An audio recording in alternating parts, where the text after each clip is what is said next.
Tener o no tener al ejército en la calle. Ese es uno de los grandes debates en México desde hace al menos 16 años, cuando Felipe Calderón decretó la guerra contra el narco.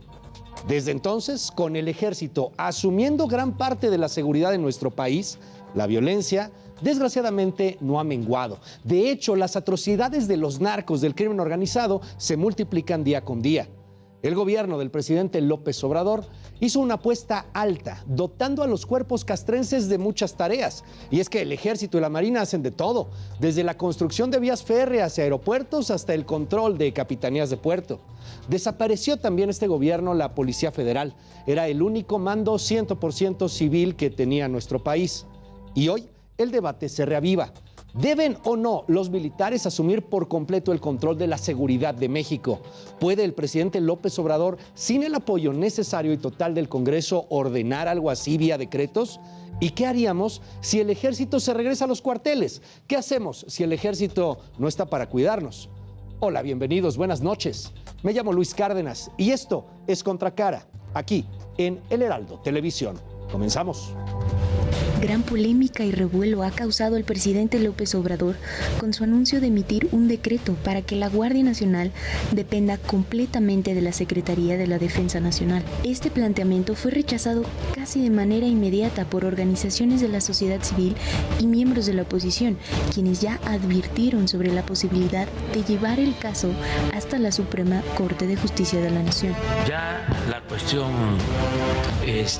operativa está a cargo de la Secretaría de la Defensa, pero voy a emitir un acuerdo para que ya por completo la Guardia Nacional dependa de la Secretaría de la Defensa y esperamos nada más el resultado de la reforma. La Guardia Nacional fue creada hace 3 años y actualmente lleva a cabo más labores de las que se le asignaron por ley, pues realiza más de 200 funciones como la construcción de infraestructura, distribución de vacunas, reparto de fertilizantes y árboles para el programa Sembrando Vida, operación de aduanas, puertos y marina mercante, operación de la Agencia Federal de Aviación Civil, entre otras.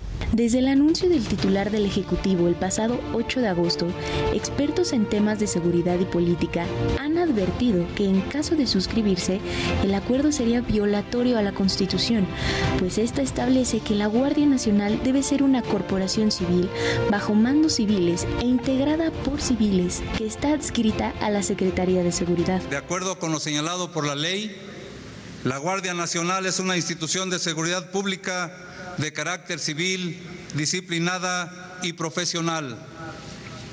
Su objetivo es realizar la función de seguridad pública con el fin de salvaguardar la vida, integridad, seguridad, bienes y derechos de las personas, preservar las libertades y contribuir a la generación y preservación del orden público. Por otra parte, el presidente López Obrador afirmó que busca un mecanismo legal con la finalidad de que la Guardia Nacional siga siendo una institución de carácter civil, pero que dependa de la Sedena. Los principales argumentos del primer mandatario para la incorporación de la institución es evitar la corrupción, impedir el manejo político del cuerpo de seguridad y garantizar su permanencia. Va a seguir siendo una institución de carácter civil, dependiendo, pero está dentro de la estructura militar, dependiendo de la Secretaría de la Defensa. Y vamos a esperarnos, pero yo tengo la obligación, y les diría moral, de defender este punto. Hace años, cuando Andrés Manuel López Obrador era apenas candidato a la presidencia, expresó su postura crítica ante la militarización del país, reprobando la estrategia de seguridad del gobierno de Felipe Calderón, basada en la participación de militares, luego de que declarara la guerra contra el narcotráfico. En aquel entonces, en el 2010, AMLO recordó el postulado del expresidente de México, Benito Juárez, de no apostar por una república militar, sino civilista. Este posicionamiento ha sido revivido en medios de comunicación, redes sociales y por críticos de su propuesta, pues advierten que precisamente es una estrategia para militarizar al país. El presidente Juárez sabía que no podíamos apostar a una república militar, sino a una república civilista. Esta es una enseñanza mayor. Apenas este 9 de agosto, durante su conferencia de prensa matutina, el presidente López Obrador explicó que enviará una iniciativa de reforma constitucional para que la Guardia Nacional pase a la Sedena, pero señaló que, en caso de que la oposición no la apruebe, por la moratoria constitucional que han anunciado, realizará cambios a la ley de la administración pública, pues solo requiere una mayoría simple, la cual está asegurada en el Congreso de la Unión con Morena y sus aliados. Bienvenidos a Contracara en El Heraldo Televisión. Yo soy Luis Cárdenas. El día de hoy vamos a debatir en torno a la Guardia Nacional. ¿Debe o no debe pertenecer para siempre ya al Ejército, a la Secretaría de la Defensa Nacional? ¿Necesitamos o no necesitamos una policía federal de carácter civil y no solamente de carácter militar? Usted, como siempre, tiene la mejor respuesta, la mejor opinión. Escríbanos en nuestras redes sociales aquí en El Heraldo Televisión, en Contracara. Y bueno, le doy la bienvenida a este debate. Me da un gran placer poder saludar a Maite Azuela. Ella es analista política y especialista en derechos humanos. Maite, bienvenida. ¿Cómo estás? Un gusto estar aquí, Alejandro. Un honor tenerte, Maite. Muchas gracias, de verdad. Y también nos acompaña aquí en este estudio el día de hoy Juan Ibarrola, periodista especializado en Fuerzas Armadas. Querido Juan, un honor tenerte en Contracara. Igualmente, Luis, muy buenas noches. Maite, muy buenas noches. Muchas gracias. No, hombre, al contrario.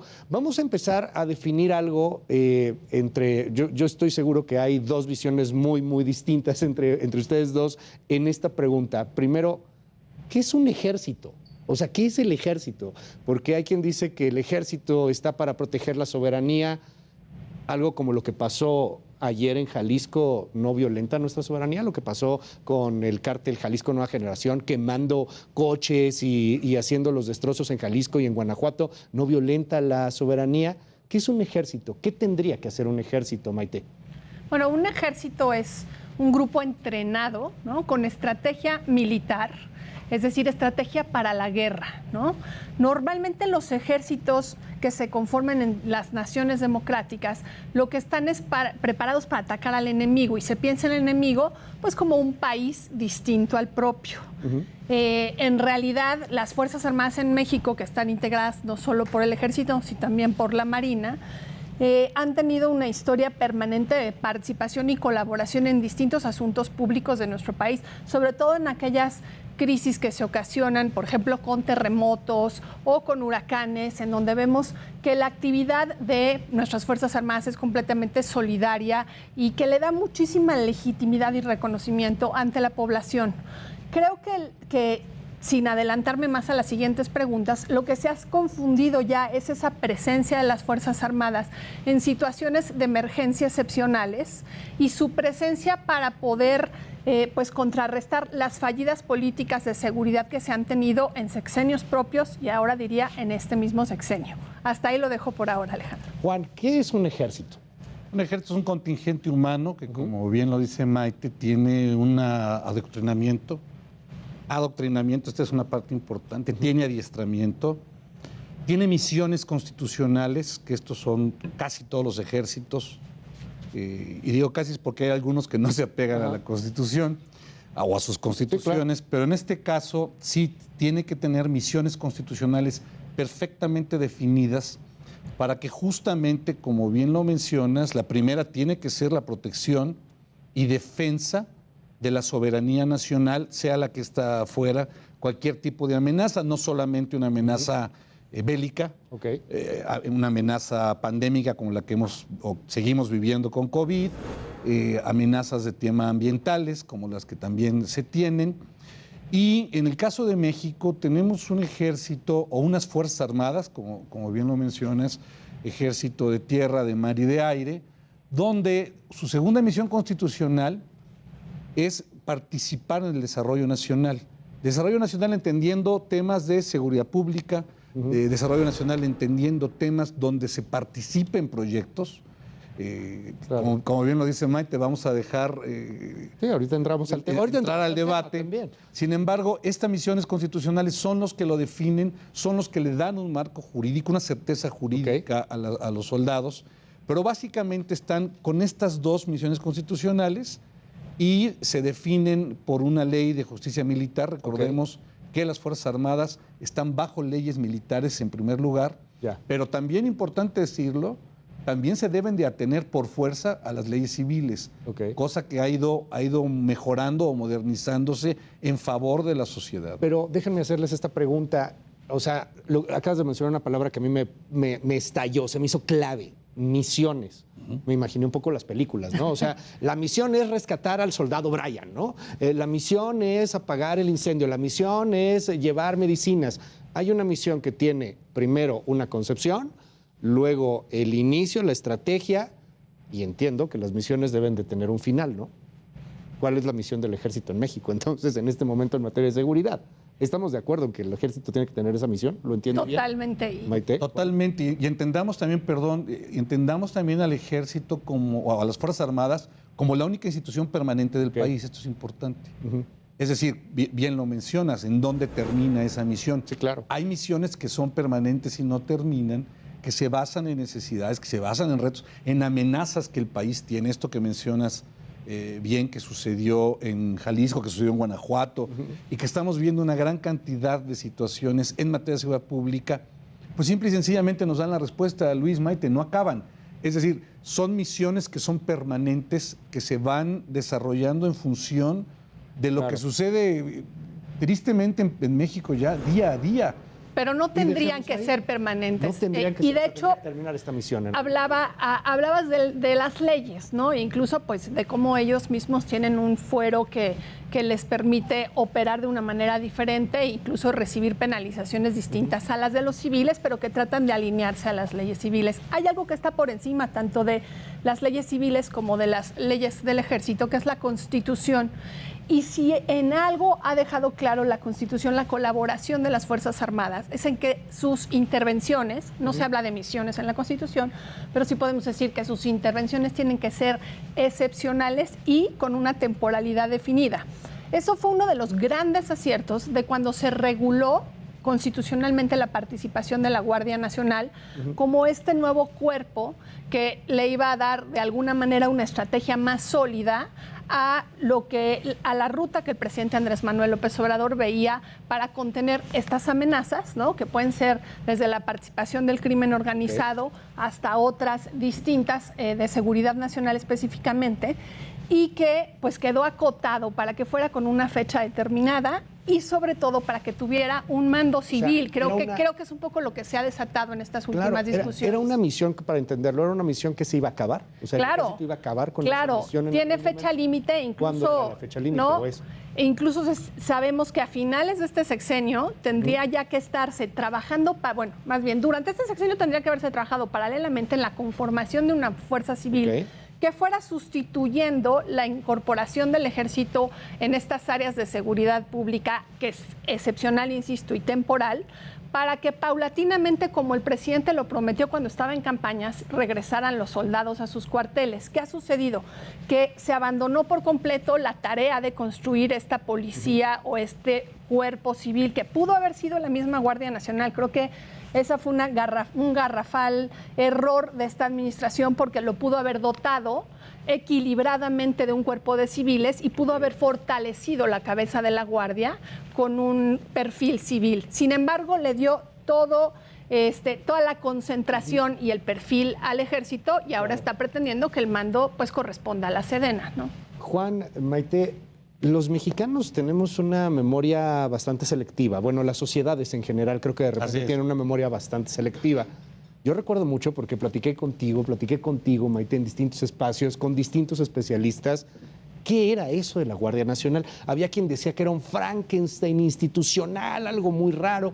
Había quien decía es que va a estar formado por elementos de la Policía Federal, va a estar formado por elementos del Ejército, inclusive hasta algunos de la Marina. Hoy día tenemos un cuerpo que en su mayoría parece ser militar, pero quiero que recordemos, que hagamos un poquito de historia, de memoria. No fue hace mucho, fue 2018 y se estaba planteando el tema y fue la ministra, bueno, en ese entonces exministra, Olga Sánchez Cordero, que hablaba en el 2018 sobre cómo se iba a integrar esta Guardia Nacional. Recopilamos, encontramos por ahí este recuerdo en la historia, lo queremos compartir con usted, veámoslo. El término es policía, no es soldados. Los soldados es otro nivel, otras corporaciones. Decía Olga Sánchez Cordero, iban a ser policías, no soldados, iban a estar integrados por policías federales. ¿Qué es la Guardia Nacional? ¿Son policías hoy? No, la Guardia Nacional es la respuesta a la seguridad pública federal o la seguridad interior de este país. Sí, desde una gran confusión institucional, desde una gran confusión administrativa, no operativa. ¿Y por qué digo no operativa? Porque al final de cuentas ha estado en manos de los militares esa parte operativa. La creación de la Secretaría de Seguridad y Protección Ciudadana, recordémoslo, se dio en función de poder tener cabida la Guardia Nacional. Esa que el presidente dice que hoy se va a corromper si se mantiene en la secretaría que él creó, que creo que también hay un punto de controversia muy grande. O sea, hago una institución que al final se va a corromper y por eso estoy utilizando quizá un pretexto. No, definitivamente la participación militar, la coadyuvancia militar en tareas de seguridad pública, pues no es de 3 años, es un tema ya de por lo menos 25 años. Recordemos la formación de la Policía Federal Preventiva, Maite, Luis, que se hizo con 2 brigadas de policía militar. No se pudo generar esas instituciones que mundialmente existen. Habría que reconocer a Francia, Italia, Chile, Colombia lo tiene hoy con su Policía Nacional, porque son instituciones que funcionan con una administración civil, pero con una tutela militar. Esa es la Guardia Civil Española, esos son los carabineros italianos, los chilenos, la gendarmería francesa y un sinfín de instituciones que han funcionado permanentemente bien así. Desde el presidente Calderón, el presidente Peña, ahora el presidente López Obrador, que se acercó más quizá a lo que podría ser un cuerpo similar. Con la Policía Federal. Con la Policía Federal, pero desde un principio estos 3 presidentes, es decir, Fox, porque también Fox lo intentó, claro, Calderón y Peña Nieto, intentaron tener una institución con administración civil que tuviera una tutela militar. Ahora, déjame preguntarte, Maite, porque, o sea, sí, también muchos países tienen una Guardia Nacional y estos cuerpos así como medio raros, ¿no? Pero tienen una policía civil. Es más, hasta se hacen series de las policías civiles y España está pegando mucho con algunas series de policía nacional y la inteligencia civil. ¿Qué es la Guardia Nacional hoy día? O sea, nos decía Sánchez Cordero en el 2018 que iba a ser la policía, hasta se habló de la policía militar en ese momento. ¿Qué es hoy para ti? ¿Cómo lo ves? ¿Cómo lo estudias? Creo que tendríamos un poco que regresarnos a los antecedentes que dieron pie a la formación de la Guardia Nacional, porque como bien dice Juan, esto viene de atrás, o sea, la intención de incorporar a las Fuerzas Armadas en la toma de decisiones y en la operación de la seguridad que llamaban interior y que de alguna manera fue uno de los debates conceptuales que se tuvieron en su momento en el sexenio de Peña Nieto, lo que se buscaba era ir sustituyendo a esta Policía Federal que se identificaba, y Andrés Manuel lo dice así, como un organismo, dice el presidente, que se echó a perder, ¿no? Entonces, pareciera que cuando algo no funciona, intentan de inmediato sustituirlo con un cuerpo sin analizar cuáles han sido los resultados que han dado. La Guardia, a fin de cuentas, fue este proyecto de sustitución de un cuerpo de seguridad nacional, yo le llamaría no seguridad interior, que se iba a encargar justamente de todos estos temas mucho más álgidos, sobre todo de delitos del fuero federal, como es pues la organización de crímenes y pues ahora sí que la reducción del impacto que tienen los cárteles, no solamente por la lucha contra el narcotráfico que daba Calderón, sino por el resto de delitos que empezaron a diversificarse en todas las entidades en donde había presencia de crimen organizado.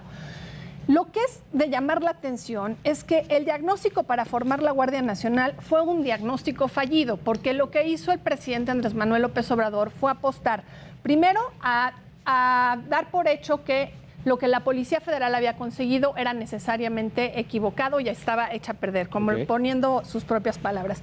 y que el ejército, en cambio, resultaba una institución impoluta, completamente legítima, a la vista de los ciudadanos, con mucho carisma y con mucha empatía y reconocimiento. Y entonces les entregó la operación, y de hecho intentó entregarles desde el inicio, hay que decirlo tal cual, que tuvieran que la cabeza fuera una cabeza militar. Hubo resistencia por parte de la oposición, por parte de la sociedad civil, como el equipo de Andrés Manuel López Obrador y los legisladores que lo apoyaban apenas iban entrando, cedieron esta idea de que la cabeza no fuera militar. Hoy la Guardia Nacional tiene bueno, en realidad las estrategias las toma la Sedena. El cuerpo está formado en su mayoría por personal del Ejército y de la Marina. Cada vez son menos los policías federales que tienen injerencia real en lo que la Guardia opera. Y tercero, pues toda su estrategia es una estrategia militarizada. Entonces, negar que se ha militarizado la seguridad nacional creo que es una mentira que se nos está diciendo todos los días en nuestra cara. Y ahorita entramos al tema de si conviene o no que se quede para siempre la Guardia Nacional ahora de la mano de la Sedena, ¿no? Bajo el mando y la tutela de la Sedena. Pero quisiera conocer tu opinión, Juan. O sea, es 100% militar. Hoy se siente muy militar. ¿Se siente la Guardia Nacional como si fueran militares o no tanto? Hay elementos civiles. No, hay que ser claros, bien lo apunta Maite. La Guardia Nacional hoy está conformada por 188,000 elementos, el 99% de ellos son soldados y marinos.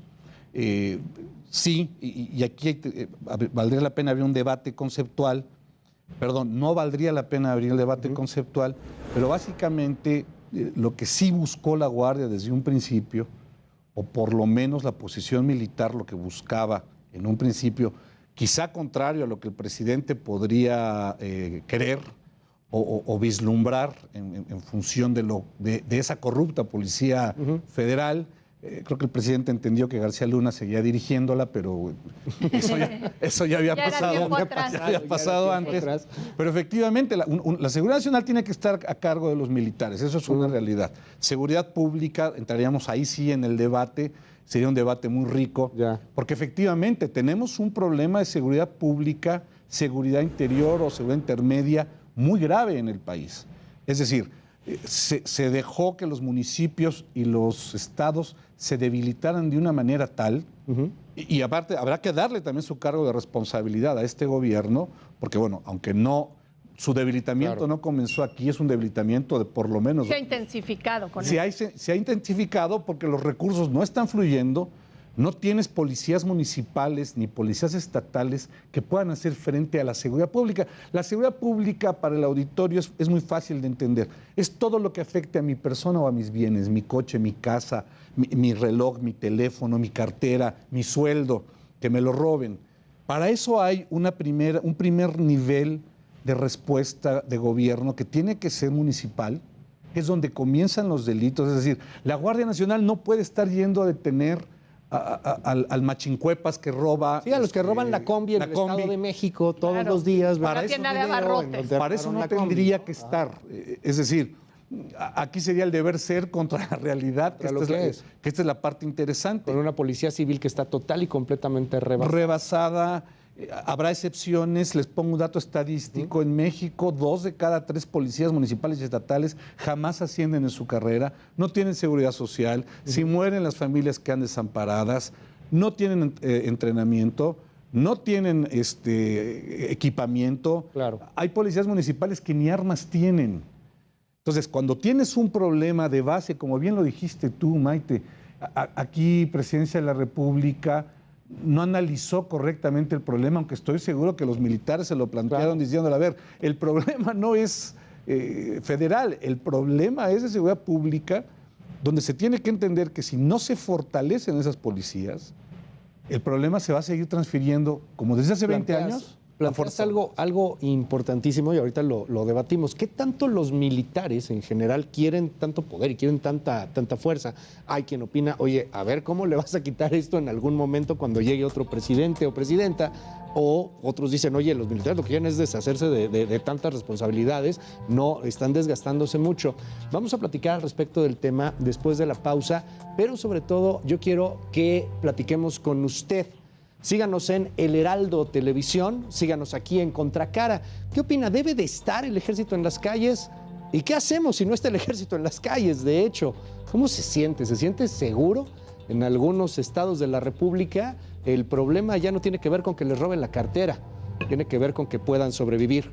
Esto es Contracara. Regresamos con mucho más aquí en El Heraldo Televisión.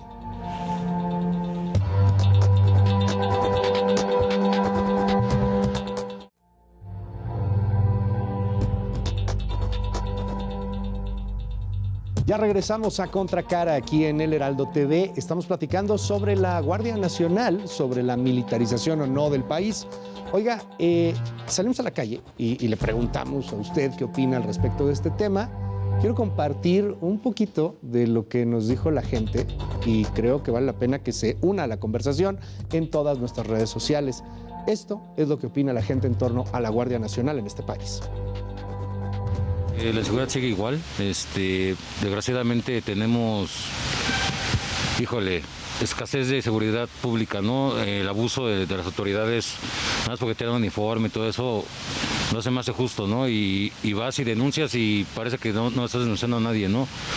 La verdad deberían mucho de preocuparse más por la economía, por la gente que está en la calle, ¿no? Y ¿por qué se da la inseguridad? Porque no hay economía, que no hay buenos trabajos, porque la gente está buscando dinero de todos lados. Pues opino que debería de ser más incluyente la Guardia Nacional, que estuviera más presente en la Ciudad de México, porque sí, los policías casi no ayudan y yo creo que ya la Guardia Nacional sería de más ayuda. Pues yo creo que se ha dado un avance, sí falta fortalecer en varios lados, pero hay que seguir tratando ese tema de seguridad. Pues yo creo que sí, ¿no? O sea, no es así como que en todos lados. O sea, en estos lugares hacen ciertas colonias pues hay seguridad y hay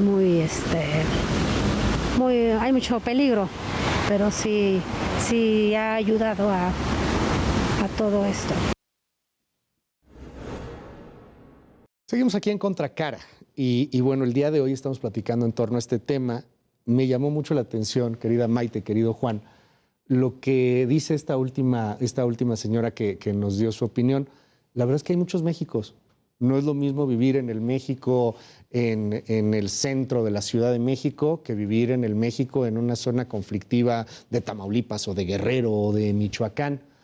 Es distinta la percepción del ejército en estos dos lugares, ¿no? Y a partir de ahí yo quisiera plantear en esta mesa, en este análisis, hacia dónde vamos con este ejército en las calles. El ejército debería de continuar en las calles, sea bajo la figura de la Guardia Nacional, o sea ya bajo la figura clara de ejército, de marina como patrulla en algunos lugares. ¿Qué pasa si los retiramos, Maite?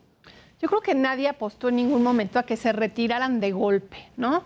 Siempre el planteamiento fue que fuera un retiro paulatino, pero acompañado de una estrategia de construcción de una policía que no solo ya nos da cuenta de las características y debilidades que tiene hoy un policía municipal y algunos de los policías que fueron ya pues dados de baja en sus responsabilidades federales y algunos que sí fueron incorporados a la Guardia Nacional. En realidad se desmanteló por completo en cuestión presupuestal, en cuestión de capacitación y de infraestructura, la posibilidad de que quienes están más próximos a la ciudadanía puedan reaccionar y puedan defenderla. Se apostó totalmente por una guardia, pero nosotros vamos viendo noticias en donde ves también las condiciones de algunos de los elementos de la Guardia Nacional y uno no da crédito que con ese presupuesto desorbitado que han alcanzado a tener año tras año en este sexenio, tengas a los elementos de la Guardia en ese descuido, en esos cuarteles, con esas condiciones, pues incluso insalubres, ¿no? Para poder hacer su trabajo. Pero creo que y me voy a regresar a lo importante que fue el equivocado diagnóstico. Yo escucho a la gente y a veces me pregunto, bueno, quizá nos hace falta más difundir por qué no ha funcionado la Guardia Nacional, porque es muy impresionante que digan que quieren más guardia en la Ciudad de México, cuando lo que ha sido muy evidente es que la presencia de la Guardia en ciertas entidades federativas, sobre todo en algunos municipios, no necesariamente ha reducido los niveles de la violencia. Antes de que la Guardia se creara, se entregaron muchísimos datos que comprobaban cómo la presencia del ejército incluso incrementaba la violencia en muchas de las zonas del país. Se generaban más disputas entre los grupos criminales y no se lograba contener. Y otro de los puntos que creo que no hemos tocado, y es quizá el que a mí más me apremia, es el tema del respeto a los derechos humanos, porque hablamos de impunidad y si algo ha sido impune en la historia de la participación de las Fuerzas Armadas en actividades de seguridad pública es la violación a los derechos humanos. Entonces entró una guardia con una deuda impresionante en donde la Comisión Nacional de Derechos Humanos tenía 174 recomendaciones, que suenan pocas, pero para que una Comisión Nacional haga una recomendación es un proceso larguísimo. Y si hablamos de letalidad, cabe señalar que con este sexenio hemos perdido un montón de información. No tenemos los datos que teníamos con Peña Nieto, con Calderón, con Fox, pero de los pocos datos que se tienen, el último estimado es del 2020 y se habla de letalidad, es decir, cuántos militares mueren por cada civil que muere. Entonces, resulta que tenemos una letalidad de casi 40 civiles por cada soldado que muere. Es decir, estamos perdiendo además a la ciudadanía en estos enfrentamientos. La violencia no solo no se contiene, sino que en esta estrategia fallida está atacando a los civiles. ¿Qué nos dice sobre ese tema? Porque a ver, vamos a entrar en debate. ¿Cuánto tienes otros datos? No, más que otros datos creo, y siempre soy fan de Maite, siempre la leo y mi respeto y mi admiración. A ver, los militares tienen que estar en la calle, esto es una realidad, pero no en México, en el mundo. Tú vas a París, tú vas a Berlín, tú vas excepto Estados Unidos, porque tiene una conformación diferente, vas a Centroamérica, vas a Sudamérica, y los militares están en la calle. Yo creo que la invitación sería a reconceptualizar lo que es la parte de la militarización. Claro. Si dejamos militarización en aquel concepto de los años 70, 60, 70, parte de los 80, pues sí se oye muy negativo por una gran cantidad de ejércitos represores, sobre todo en Centroamérica, Sudamérica, África. Lo que ha generado, y aquí sí habría que buscar la objetividad en el tema, lo que ha generado la militarización en México, si así la queremos ver, pues es desafortunadamente sustituir a autoridades civiles, instituciones civiles que no pueden con el trabajo. Sería mi primer punto, en función no tanto de que quiera el ejército o la marina tomar esa responsabilidad. Recordemos que el presidente de la República es comandante supremo de las Fuerzas Armadas por mandato constitucional. Aquí tenemos una dualidad bien interesante. Tienes una Secretaría de la Defensa Nacional, tienes una Secretaría de Marina. El secretario de la Defensa Nacional también es comandante, alto mando, perdón, del Ejército de la Fuerza Aérea. El de la Marina es alto mando de la Armada de México. Tienes a los dos únicos secretarios con dualidades y bien interesante, son los únicos secretarios que por ley deben de obedecer a su comandante supremo en esa dualidad de función. Ahora, ¿deben de estar en las calles? Sí. Pero ¿qué deben de estar haciendo en las calles? Nuevamente regreso a las misiones constitucionales. Tienen una misión que cumplir que por ley se obligan, que es proteger, es defender, es participar en desarrollo nacional. Efectivamente, cuando tienes una institución policial tan terrible, y hay que decirlo así, como la que tiene este país, pues, ¿qué es lo que buscas? Buscas justamente sustituirla. Ahora, tienes razón, la letalidad, la violación a derechos humanos. A mí sí me gustaría, y esta pregunta le ha aventado al aire. Tienes razón, le dices, Juan, tienes razón, le dices a Maite. Sí. O sea, los militares matan más. No, aquí en las policías federales. Concluyo la idea. ¿Cuántos militares? ¿Cómo tendría que ser el balance de ese análisis? Ajá. 40 militares muertos por 40 soldados, no. A ver, definitivamente, cuando tienes unas Fuerzas Armadas que al día de hoy, en este momento, tuvieron cientos de miles de operaciones en el día, de diferentes tipos, que sumadas en un año son millones de operaciones. Olvidemos si todas son enfocadas a seguridad pública, porque no sería una exageración. Pero cuando tienes unas Fuerzas Armadas que desarrollan cientos de miles de operaciones al día, no estoy exagerando, los números ahí están, en favor de la sociedad.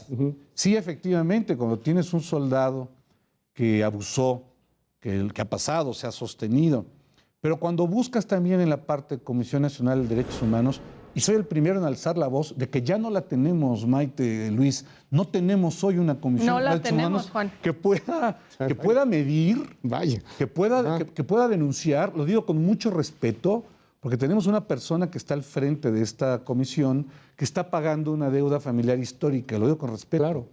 No estamos hablando de una verdadera análisis, persecución de los violadores de derechos humanos en este país. No está pasando.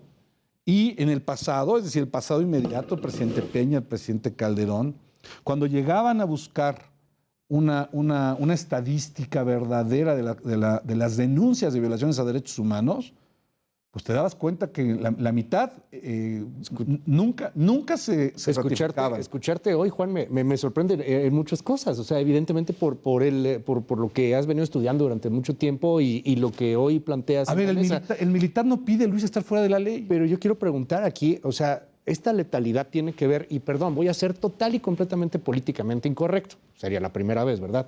Pero matan más los militares, porque los militares saben matar. Porque están entrenados para ello. Yo no creería que porque son más malos quieren matar. Pero no se trata de matar, se trata de enfrentar, creo que es importante. Y yo preguntaría a quiénes matan. Mira, o sea, pues, intentan matar criminales. La mayoría de las veces se asume que están en enfrentamiento. Se ha probado que no necesariamente es así. Hay dos casos que yo abordé en mis columnas en lo que va del año, que me parecen súper representativos de lo que hubiera hecho un policía y lo que ya hace un militar. Tenemos el asesinato de una empresaria en Jalisco, la recordarán, que iba en su camioneta, la Guardia Nacional por error dispara y la empresaria fallece. Y tenemos el asesinato de un estudiante en Guanajuato. Su compañera también quedó lesionada, pero él desafortunadamente perdió la vida.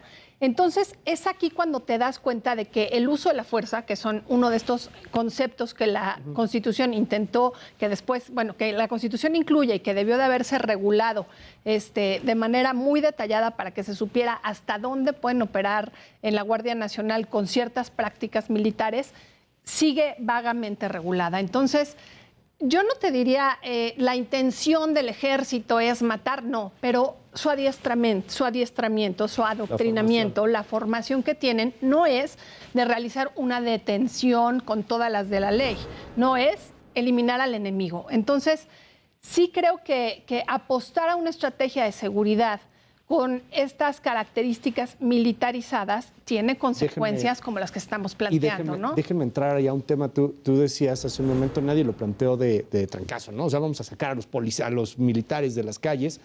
Sin embargo, sí fue un discurso político, incluso, que estuvo durante mucho tiempo. Hicimos este ejercicio de recordar un poco la historia. De hecho, esto ha salido en todos los medios de comunicación, está en las redes sociales. Es el presidente López Obrador en el 2010. Así es. Prometiendo que el ejército tenía que regresarse porque políticamente era muy redituable. O sea, era contra Calderón y luego fue un poco contra Peña Nieto. En la campaña del 18 también manejaba la misma... Totalmente. En la misma tónica, recordemos. Es López Obrador en 2010, hoy presidente de la República. Y para eso no se necesita el ejército en las calles. No se vayan a otorgar facultades excesivas al ejército. Ya estamos viendo cómo se están violando derechos humanos, cómo inocentes están perdiendo la vida. No podemos nosotros aceptar un gobierno militarista. Además, esto no le conviene ni siquiera a la misma institución militar.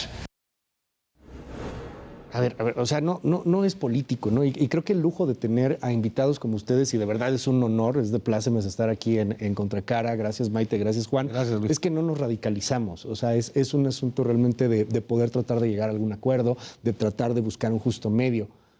Sí, el presidente lo dijo, ok, hoy el ejército está ahí en la calle, y decías algo hace un momento, Maite, o sea, el ejército está entrenado para eliminar al enemigo.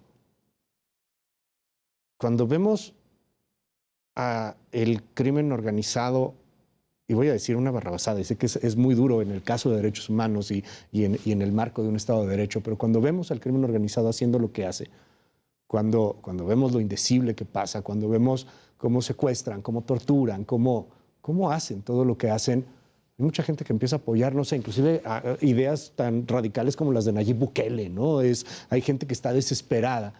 ¿Tendríamos que eliminar al enemigo, Juan? ¿Para eso está el ejército? No. A ver, y es importante. Tenemos unas Fuerzas Armadas que tienen 25 años en las calles. Habría que entender que hoy no tenemos el país...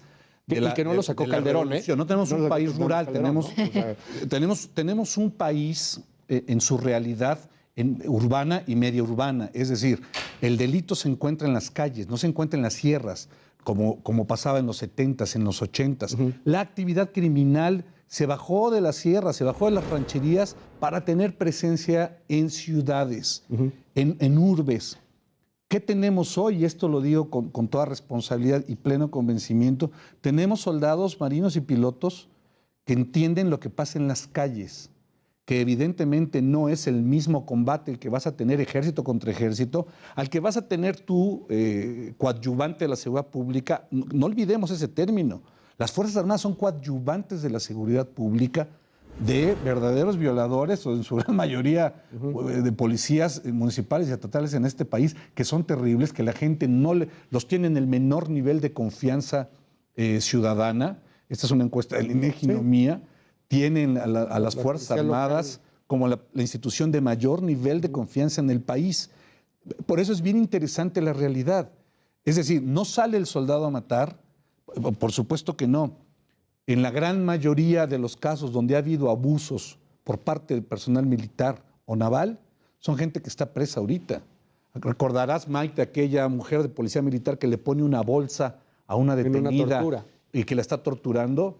Antes de que saliera el video, la mujer de policía militar y el capitán que estaba ahí estaban ya detenidos y presos, justamente por ese abuso. Es decir, pero son casos excepcionales. En la mayoría de las violaciones de derechos humanos hay impunidad total, tanto para marinos como para militares. Y se conoce muy poco cuál es el procedimiento y cuánto tiempo, si es que están detenidos, pasan detenidos. La verdad es que, no sé, tengo un caso de muy cercano incluso de un muchacho, que esto ni siquiera fue en un enfrentamiento, que atravesó en bicicleta aquí en la Ciudad de México, en la Santa María la Ribera, y una tanqueta del ejército comete el error de pasarse el alto, lo atropella. No hay un solo soldado detenido por ese atropellamiento. Ya no estás hablando de que dispararon, de que... Claro. Es decir, si en este país muchos cuentan con impunidad, imagínense la impunidad con la que puede contar un elemento del ejército.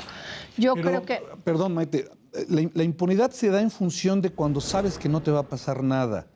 Y en este sentido sí me gustaría ser muy puntual. Es decir, el soldado mexicano, ya sea de tierra, mar o aire, sabe que tiene una justicia militar que lo va a llamar, que lo va a llamar a cuenta. A rendir cuentas. Estoy de acuerdo con lo que mencionas en casos específicos como de este muchacho, ya conocía. Pero a ver, para cerrar, y perdón Juan, perdón Maite, pero nada más para cerrar ahí esta idea, que no se nos vaya mucho el tiempo, y aportar un poquito.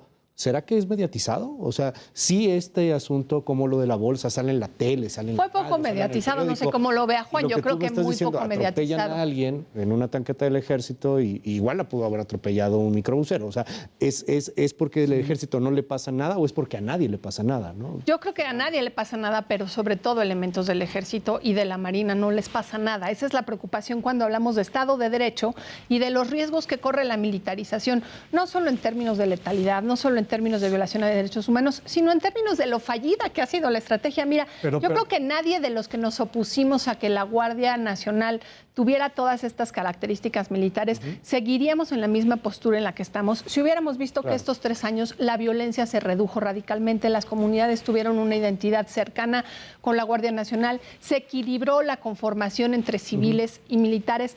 En cambio, creo que se impuso un modelo de Guardia Nacional que incluso le va a quitar legitimidad al ejército si se materializa la idea del presidente de violar la Constitución mediante un decreto en el que pone un mando militar cuando debía ir un mando civil. Creo que si algo requiere, tú nos preguntabas, ¿el ejército querrá o no querrá? Yo creo que debe de haber una parte de los integrantes de las Fuerzas Armadas que no están contentos con estas nuevas reglas del juego, que además están preocupados por la legitimidad de sus instituciones, pero que pueden decir muy poco, ¿no? Y que han sido muy bien compensadas la institución. Quizá muchos ya están en licencia de los que estaban, no sé, con el general Cienfuegos, y que ahora ya no necesariamente están en espacios muy visibles, si acaso en inauguraciones de aeropuertos o cosas así, pero creo que también debe haber un buen grupo de elementos del ejército que no va a decirlo abiertamente nunca, que no está de acuerdo con este nuevo modelo de concentración de poder. Decías, doy un dato y creo que es importante porque justamente se trata de impunidad, que creo que es el principal problema de este país. Del 100% de casos que llegan a la Procuraduría Militar, el 98% se resuelve.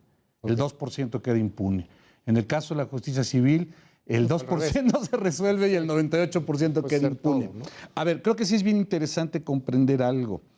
La Guardia Nacional para la media social está funcionando, tienen un nivel de aceptación bueno.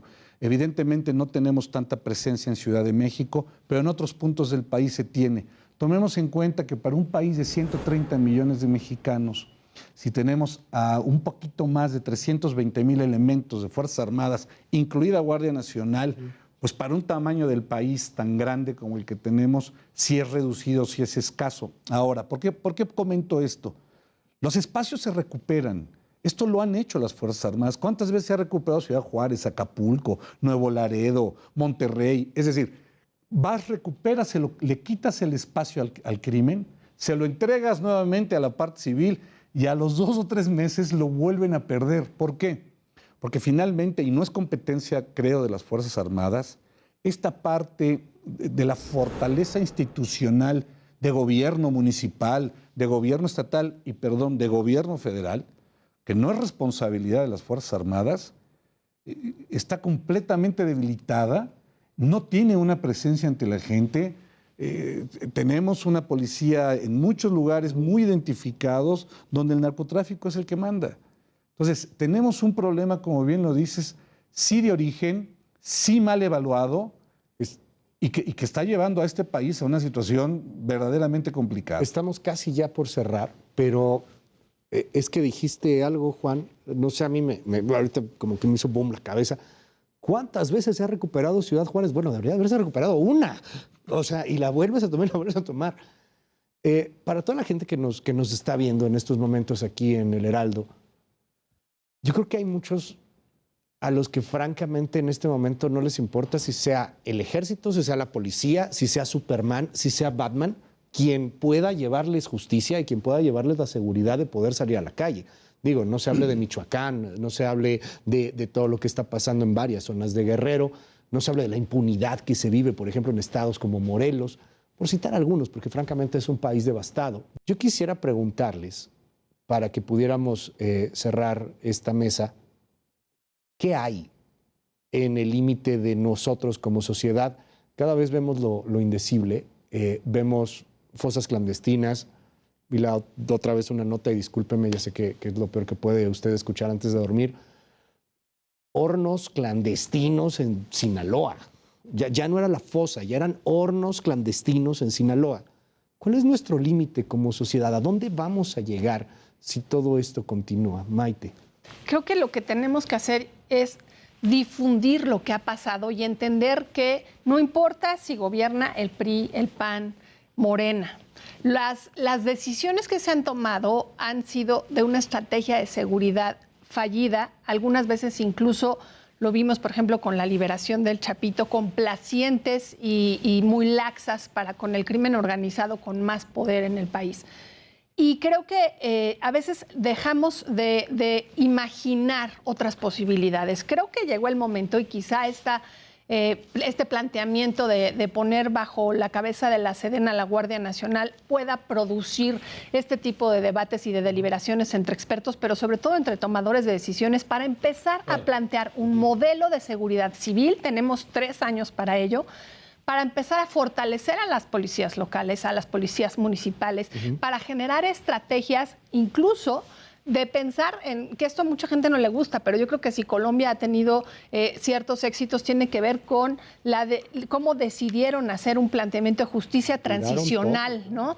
Entonces, apostar e imaginar otros esquemas y otros modelos no militarizados, que no significa que mañana salgan los soldados de las calles, nadie está pidiendo eso, pero que se vayan sustituyendo paulatinamente por una fuerza civil con muy buen presupuesto. O sea, ya quisieran aspirar al presupuesto, ya no digo de la Sedena o de la CEMAR, todo el presupuesto que se le ha entregado a la Guardia Nacional para tareas que no son de seguridad, ¿no? Ya tenemos a soldados haciéndole de albañiles, haciéndole de administradores, incluso perdiendo esta legitimidad a su investidura. Entonces, yo apostaría, pensemos todos en un modelo alternativo de seguridad civil. Gracias, Maite Azuela, con toda la admiración. De verdad, muchas gracias por estar aquí, Maite. Un honor. Gracias, Alejandro. Juan Ibarrola, para cerrar. Rápidamente, un país, y esto es muy triste, como bien lo dices, antes de dormir es difícil escuchar esto, un país donde no hay procuración de justicia, un país donde no hay persecución del delito, un país que no fortalece a sus instituciones civiles. Desafortunadamente, como en todos los países que se enfrentan a esto, el último recurso siempre serán las Fuerzas Armadas en un país con una situación como la nuestra. Tristemente hoy es el único recurso. Que no funciona, ¿no? Hay que decirlo. Bueno, pues está funcionando de manera tal, Maite, que está pudiendo contener, por lo menos en función de su capacidad. Pero el desborde de la violencia revela que no. De acuerdo, un desborde de violencia que no es culpa de las Fuerzas Armadas. Se necesita replantear la estrategia y de esta forma, persecución del delito, procuración de justicia. Gracias. Y exigirle a las autoridades. Gracias, querido Juan, con toda la Gracias, Luis. De verdad, un honor. Gracias a usted aquí en Contracara, en el Heraldo Televisión. Descanse, sueñe bonito. Vamos a platicar en la próxima emisión en torno a los fraudes bancarios. Cuídense mucho. Yo soy Luis Cárdenas. Bye, bye.